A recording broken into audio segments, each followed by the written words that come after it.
जय हिंद मेरे प्यारे देशवासियों, आप सबको नमस्कार। 75वें गणतंत्र दिवस की पूर्व संध्या पर देश और विदेश में रहने वाले आप सभी को, भारत के सभी लोगों को हार्दिक गणतंत्र दिवस की बधाइयां। गणतंत्र दिवस के रूप में 75वें वर्ष में प्रवेश कर चुके हैं और संविधान के लागू होने के दिन से लेकर आज तक हमारी यात्रा अद्भुत रही है और इससे कई अन्य देशों को भी प्रेरणा मिली है। प्रत्येक नागरिक को भारत की गौरव गाथा का गर्व जो है उसका अनुभव होता है। जब हम गणतंत्र दिवस मनाते हैं तब एक राष्ट्र के रूप में हमने मिलजुल कर अपनी उपलब्धियों को प्राप्त करने का ये उत्सव मनाया जाता है।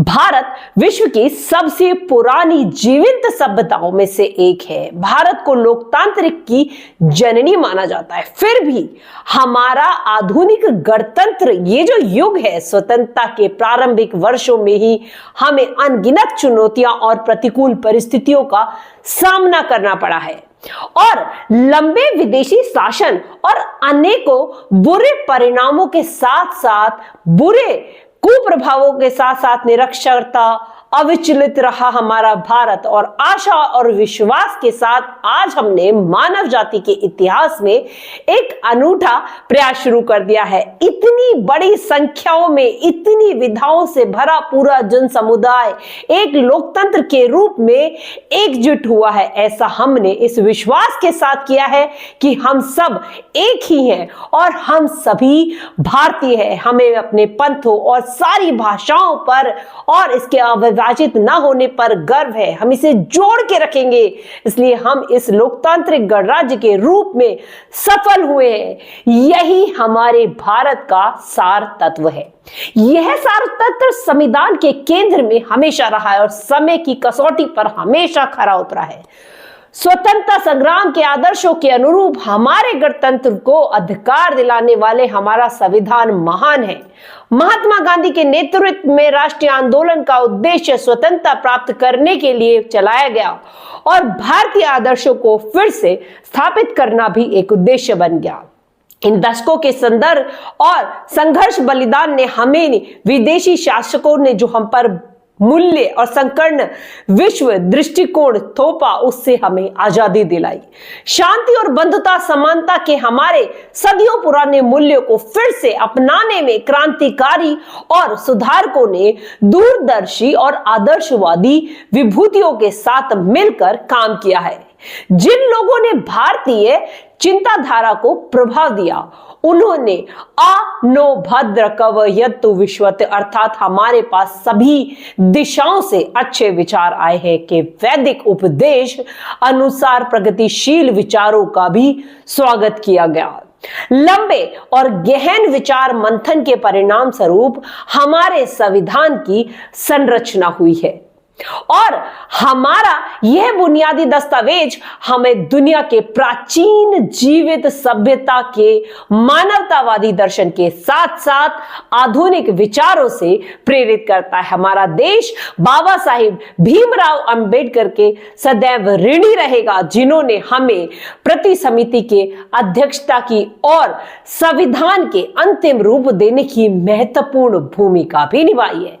आज के दिन हमें हमारे संविधान का प्रारंभिक मसौदा तैयार करने वाले विधिवत श्री BN राव तथा अन्य विशेषज्ञ और अधिकारियों को स्मरण करना चाहिए, जिन्होंने संविधान निर्माण में सहायता की थी। हमें इस बात का गर्व है कि हम संविधान सभा के सदस्यों ने भारत के सभी क्षेत्रों और समुदायों का प्रतिनिधित्व किया था और संविधान निर्माण की सभा को 15 महिला सदस्यों ने भी अपना योगदान दिया था। संविधान में निहित आदर्शों ने निरंतर हमारे गणतंत्र को राह दिखाई है और इस अवधि के दौरान भारत एक गरीब और निरक्षर राष्ट्र की स्थिति में आगे बढ़ते हुए आज विश्व के मंच पर एक आत्मविश्वासी भरे राष्ट्र के साथ स्थान ले चुका है। संविधान निर्माताओं की सामूहिक और बुद्धिमत्ता से मिले मार्गदर्शन के बिना यह प्रगति संभव थी ही नहीं। बाबा साहेब भीमराव अंबेडकर व अन्य विभूतियों ने हमें एक मानचित्र तथा एक नैतिक आधार प्रदान कर दिया है और उस राह पर चलने की जिम्मेदारी अब हम सब की है। हम काफी हद तक उनकी उम्मीदों पर खरे भी उतरे हैं, लेकिन अब हमें यह महसूस करना है कि गांधी के सर्वोदय जैसे आदर्शों को प्राप्त करना अर्थात सभी का उत्थान किए जाने वाले अभी ऐसे अवसर बाकी हैं। अभी भी हमें सभी क्षेत्रों के प्रति उत्साहजनक प्रगति हासिल करनी है। हमारे प्यारे देशवासियों, सर्वोदय के हमारे मिशन में आर्थिक मंच पर हुई प्रगति सबसे अधिक उत्साहजनक रही है। पिछले साल भारत दुनिया की 5वें सबसे बड़ी अर्थव्यवस्था बन गया था और यह उल्लेख करना बेहद जरूरी है कि यह उपलब्धि आर्थिक अनिश्चितता के साथ भरी हुई वैश्विक पृष्ठभूमि में प्राप्त की गई है। वैश्विक महामारी चौथे वर्ष में प्रवेश कर चुकी थी और दुनिया के अधिकांश हिस्सों में आर्थिक विकास पर इसका प्रभाव पड़ रहा था। शुरुआती दौर में अगर कोविड की बात करें तो कोविड-19 से भारत की अर्थव्यवस्था भी काफी क्षति पर पहुंची थी। फिर भी सक्षम नेतृत्व और प्रभावशाली संघर्षशीलता के बल पर शीघ्र ही मंदी के बाहर हमारा देश आ गया और अपनी विकास यात्रा को उसने फिर से शुरू कर दिया।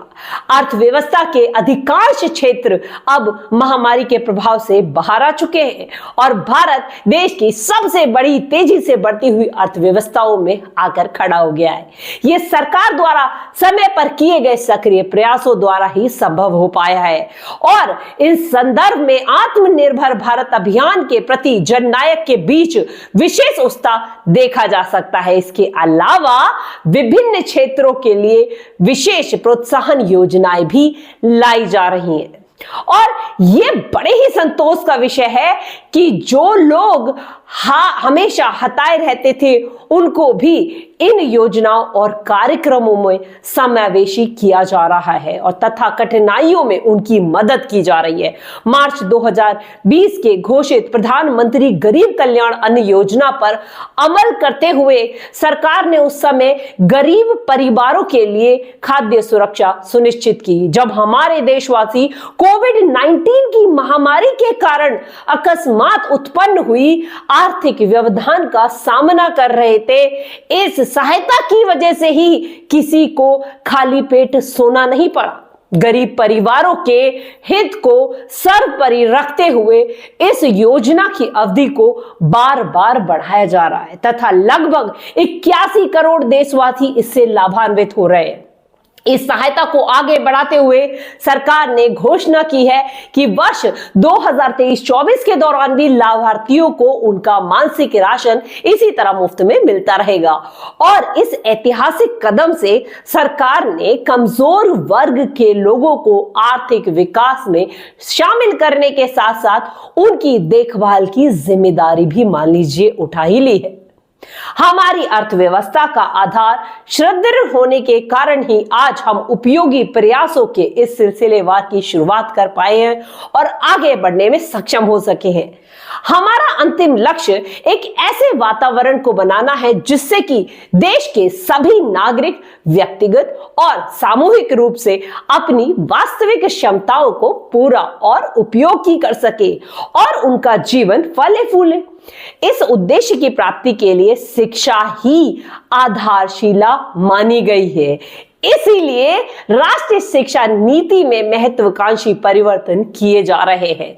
शिक्षा के दो प्रमुख उद्देश्य साफ तौर पर कहे जा रहे हैं। पहला है आर्थिक और दूसरा है सामाजिक सशक्तिकरण और दूसरा सत्य ही की खोज है। राष्ट्रीय शिक्षा नीति इन दोनों लक्ष्यों को प्राप्त करने का मार्ग प्रशस्त कर रही है और इस नीति में शिक्षार्थियों को 21वीं सदी की नई चुनौतियों के लिए तैयार करते हुए हमारी सभ्यता पर आधारित ज्ञान को समेकन करे हुए जीवन की प्रासंगिक दृढ़ताओं के साथ बच्चों को नई शिक्षा नीति में प्रकारवस्त गहराइयां प्रदान करते हुए प्रौद्योगिकी महत्वपूर्ण भूमिका को रेखांकित करने वाली शिक्षा जो है वो दी जा रही है। हमें कोविड-19 के शुरुआती दौर में ये देखने के लिए मिला कि प्रौद्योगिकी में जीवन को बदलने की संभावनाएं होती है।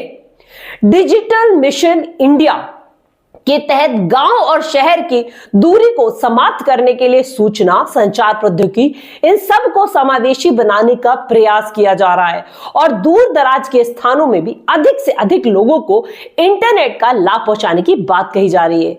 बुनियादी ढांचे में हुए विस्तार की सहायता से सरकार द्वारा उपलब्धियां कराई जा रही हैं और विभिन्न प्रकार की सेवाओं को लोगों को दिया जा रहा है। हम विज्ञान और प्रौद्योगिकी के क्षेत्र में अपनी उपलब्धियों पर गर्व का अनुभव कर सकते हैं और अंतरिक्ष प्रौद्योगिकी के क्षेत्र में भी भारत गिने चुने अग्रिम देशों में से अब एक हो रहा है। इस क्षेत्र में काफी समय से लंबित सुधार किए जा रहे हैं और अब निजी उद्यमियों को इस विकास यात्रा में शामिल कर लिया गया है और आमंत्रित भी किया जा रहा है। भारतीय अंतरिक्ष यात्रियों को ले जाने के लिए गगनयान कार्यक्रम प्रगति पर है और ये भारत की पहली मानव युक्त अंतरिक्ष उड़ान होगी। हम सितारों तक पहुंचकर भी अपने पांव जमीन पर ही रखते हैं। जी हां दोस्तों, भारत का मंगल मिशन जो है वो असाधारण महिलाओं की एक टीम द्वारा संचालित किया गया था और अन्य क्षेत्रों में भी बेटियों से अब पीछे नहीं है। महिला सशक्तिकरण तथा महिला और पुरुषों के बीच समानता अब केवल नारे नहीं रह गए। हमने हाल ही में वर्षों में इन आदर्शों तक पहुंचने की दिशा में काफी प्रगति की है। बेटी बचाओ बेटी पढ़ाओ अभियान में लोगों ने काफी भागीदारी ली है और इस बल पर कार्य क्षेत्र में महिलाओं का प्रतिनिधित्व बढ़ रहा है। राज्यों की अपनी यात्राएं, शैक्षिक संस्थाओं के कार्यक्रम और प्रोफेशनली विभिन्न प्रतिनिधि मंडलों से मिलने के दौरान बहुत सारी युवतियों में आत्मविश्वास से प्रभावी होकर काम करना शुरू कर दिया है और इसमें कोई संदेह नहीं है कि महिला आने वाले समय में भारत को स्वरूप देने के लिए अधिकतम योगदान करेंगी। यदि आधी आबादी को राष्ट्र निर्माण में अपनी श्रेष्ठतम क्षमता के अनुसार योगदान करने का अवसर दिया जाए तथा उन्हें प्रोत्साहित किया जाए तो ऐसे भला कौन से चमत्कार है जो किए नहीं जा सकते। सशक्तिकरण की यही दृष्टि अनुसूचित जाति और जनजाति के जो लोग हैं, जो साथी हैं, उनके साथ भी की जा रही है। कमजोर वर्ग के लोगों के लिए सरकार की कार्यप्रणाली मार्गदर्शन करती रहती है। वास्तव में ही हमारा उद्देश्य न केवल इन लोगों को जीवन की बाधाओं से दूर करना है बल्कि उनके विकास में भी मदद करना है, बल्कि इन समुदाय को सीखना भी है कि विशेष रूप से जनजातीय समुदाय के लोग, चाहे वो पर्यावरण की रक्षा से लेकर हो, चाहे समाज को और अधिक एकजुट बनाने को लेकर हो, कई क्षेत्रों में सीख दे सकते हैं।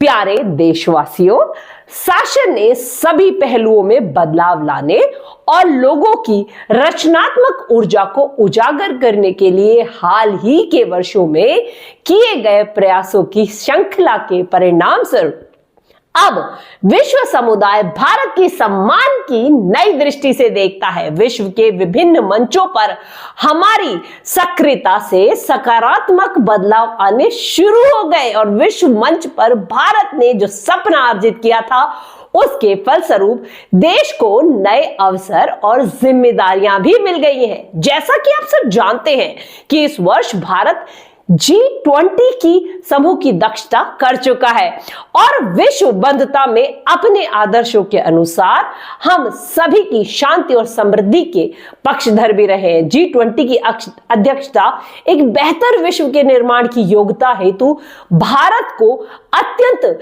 महत्वपूर्ण भूमिका प्रदान कर देती है और इस प्रकार G20 की अध्यक्षता लोकतंत्र और मल्टीलेटरलिज्म को बढ़ावा दे रही है। अच्छा अवसर भी है और साथ ही साथ एक बेहतर विश्व और बेहतर भविष्य को स्वरूप देने के लिए उचित मंच भी है। मुझे विश्वास है कि भारत के नेतृत्व में न सिर्फ G20 इसके अलावा न्याय पर स्थिरतापूर्ण विश्व व्यवस्थाओं में हम अपने प्रयासों को आगे सफल तरीके से ऐसे ही बढ़ाते रहेंगे। G20 के सदस्य देशों को कुल मिलाकर विश्व की आबादी में लगभग 2/3 और ग्लोबल जीडीपी की बात करूं तो 75% हिस्सा माना जाता है। इसलिए ये विश्व चुनौतियों पर चर्चा करने और उसके समाधान के लिए एक आदर्श मंच माना जाता है। और मेरे विचार से तो ग्लोबल वार्मिंग हो या फिर जलवायु परिवर्तन जैसी चुनौतियां हो, इनका सामना शीघ्रता के कारण किया जाना बहुत जरूरी है। विश्व तापमान बढ़ रहा है और मौसम में भी बदलाव जो है वो चरम रूप से देखने के लिए मिल रहे हैं। अब हमारे समाज में एक गंभीर दुविधा है कि अधिक से अधिक लोगों को गरीबी से बाहर निकालने के लिए हम आर्थिक विकास की जरूरत में है, लेकिन इस विकास के लिए फॉसिल फ्यूल्स का प्रयोग भी करना पड़ रहा है। दुर्भाग्य से ग्लोबल वार्मिंग का अधिक जो होना है वो कष्ट गरीबी तबके के लोगों को सहना पड़ता है, और ऐसे में ऊर्जा के वैकल्पिक जो स्रोत है उनको विकसित करना और लोकप्रिय बनाना भी एक समाधान है। भारत ने सौर ऊर्जा और इलेक्ट्रिक वाहनों को भी नीतिगत प्रोत्साहन देने के लिए इस देश में सराहनीय कदम उठाए हैं। हालांकि वैश्विक स्तर पर वैश्विक देशों द्वारा टेक्नोलॉजी ट्रांसफर और वित्तीय सहायता के जरिए उभरती हुई जो हमारी अर्थव्यवस्थाएं हैं उनको सहायता प्रदान करने की आवश्यकता बताई है, लेकिन विश्व और पर्यावरण के बीच संतुलन बनाए रखने के लिए हमें हमेशा प्राइमरी जो प्राथमिकताएं थी उनकी दृष्टि भी देखनी होगी। हमें मूलभूत प्राथमिकताओं पर पुनः विचार करना होगा और परंपरागत जीवन मूल्यों के वैज्ञानिक आयामों को समझना होगा। हमें एक बार फिर से प्रकृति के प्रति सम्मान का भाव रखना होगा और इस अनंत ब्रह्मांड के सम्मुख विनम्रता का भाव जागृत करना होगा। मैं इस बात पर आप लोगों का ध्यान आकर्षित करना चाहूंगी कि महात्मा गांधी आधुनिक युग के सच्चे भविष्यवक्ता थे, क्योंकि उन्होंने अनियंत्रित औद्योगिकरण से होने वाली आपदाओं को पहले ही भांप लिया था और दुनिया को अपने तौर तरीकों को सुधारने के लिए सचेत किया था। अगर हम चाहते हैं कि हमारे बच्चे इस धरती पर सुखमय जीवन बिताएं, हमें अपनी जीवन शैली को बदलने की बेहद ज्यादा जरूरत है। और इस संदर्भ में सुझाए गए परिवर्तनों में से एक बदलाव भोजन से संबंधित भी है। मुझे जानकर प्रसन्नता होगी कि संयुक्त राष्ट्र ने भारत के सुझाव को स्वीकार किया है और वर्ष 2023 को the international year of millets घोषित कर दिया था। अब बाजरा जैसा मोटा अनाज हमारे आहार का मुख्य तत्व बताया जा रहा है और समाज के सभी वर्ग उसे फिर से पसंद भी करने लगे हैं। ऐसे में अनाज पर्यावरण के अनुकूल है, क्योंकि उसकी उपज हम कम पानी में भी कर सकते हैं। यह अनाज उच्च स्तर का पोषण प्रदान करता है और यदि अधिक से अधिक मोटा अनाज आपके भोजन में शामिल हो जाता है तो पर्यावरण संरक्षण में भी आप सहायता प्रदान करेंगे और लोगों के स्वास्थ्य में भी इससे सुधार होगा। तो गणतंत्र दिवस के इस अवसर पर एक और वर्ष अब बीत चुका है और नया वर्ष शुरू हो चुका है और एक अभिभूति परिवर्तन की ओर चल रही है, जहां महामारी के प्रकोप से दुनिया कुछ ही दिनों में बदल सी गई है। पिछले 3 वर्षों के दौरान जब भी हमें लगा कि हमें वायरस पर काबू पा लिया है, ये वायरस फिर से किसी भी विकृत रूप से वापस आ रहा है। लेकिन अब हमें घबराने की जरूरत नहीं है, क्योंकि हमने अब समझ लिया है कि हमारे नेतृत्व, हमारे वैज्ञानिक, डॉक्टर, हमारे प्रशासक और कोरोना योद्धा किसी भी स्थिति में निपटने के लिए हर संभव प्रयास कर रहे हैं।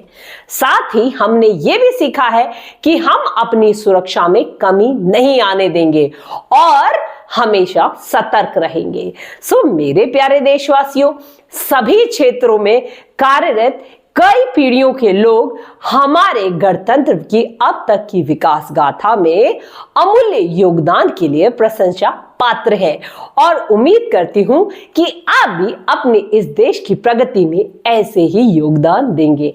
अब अंत में मैं अपनी इस वाणी को विराम देना चाहूंगी और आप सभी से आशा करती हूं कि देश की प्रगति में जो भी सुसज्जित योगदान आप कर सकते हैं अपने देश के लिए अवश्य करेंगे। एक बार फिर से आपको गणतंत्र दिवस की ढेर सारी शुभकामनाएं। जय हिंद, जय भारत मेरे दोस्तों।